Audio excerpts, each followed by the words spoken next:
চীনের দক্ষিণ পশ্চিম অঞ্চলের সিচুয়ান প্রদেশে সদ্য উদ্বোধন হওয়া হুংচি সেতুর একটি অংশ ভেঙে পড়েছে। মঙ্গলবার বিকেলে ঘটে যাওয়া এই ঘটনায় সেতুর একটি বিশাল অংশ নদীতে তলিয়ে যায়। সামাজিক যোগাযোগ মাধ্যম এক্সে ছড়িয়ে পড়া এক ভিডিওতে দেখা যায় একটি বিশাল ভূমিধস সেতুর ভিত্তিকে আঘাত করার পর এর একটি অংশ নিচের নদীতে ধসে পড়েছে। মুহূর্তের মধ্যে ধুলা ও ধ্বংসস্তূপে আকাশ ঢেকে যায়।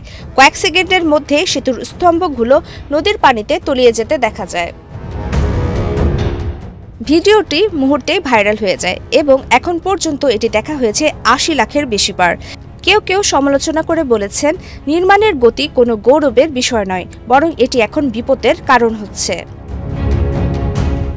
এক্সের এক ব্যবহারকারী লিখেছেন, চীনা কর্তৃপক্ষ সম্ভবত প্রকৌশলী ও ঠিকাদারদের দোষারোপ করবে, তবে আসল সমস্যা দ্রুততার প্রতিযোগিতায় নিরাপত্তা ভুলে যাওয়া। পদ্মা সেতু, মেট্রো রেল এবং এলিভেটেড এক্সপ্রেসওয়ে নির্মাণের গর্বিত অংশীদার বসুন্ধরা সিমেন্ট। আরেকজন লিখেছেন, চীনের পশ্চিমা অঞ্চলে দ্রুত অবকাঠামো নির্মাণ প্রায় ভূমিকম্প ও ভূমিধস প্রবণ এলাকায় হচ্ছে, যার ফলে এমন ঝুঁকি বাড়ছে।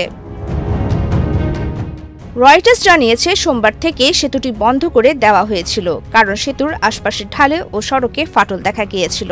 পাশাপাশি পার্বত্য এলাকার ভূস্তরে অস্বাভাবিক নড়াচড়ারও লক্ষণ মিলেছিল।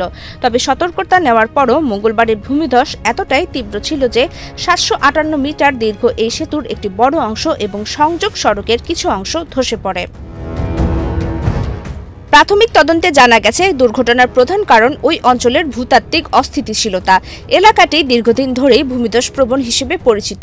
স্থানীয় কর্তৃপক্ষ জানিয়েছে, নকশা বা নির্মাণ ত্রুটি ভূমিধসের ক্ষতিকে আরও বাড়িয়েছিল কিনা তা জানতে পূর্ণাঙ্গ প্রযুক্তিগত তদন্ত শুরু হয়েছে। সাম্প্রতিক বছরগুলোতে চীনের পশ্চিমা অঞ্চলে দ্রুত অবকাঠামো নির্মাণের চাপে এমন দুর্ঘটনা বাড়ছে বলে বিশেষজ্ঞরা মনে করছেন। প্রমিতি কিবরিয়া ইসলাম, বাংলাদেশ প্রতিদিন।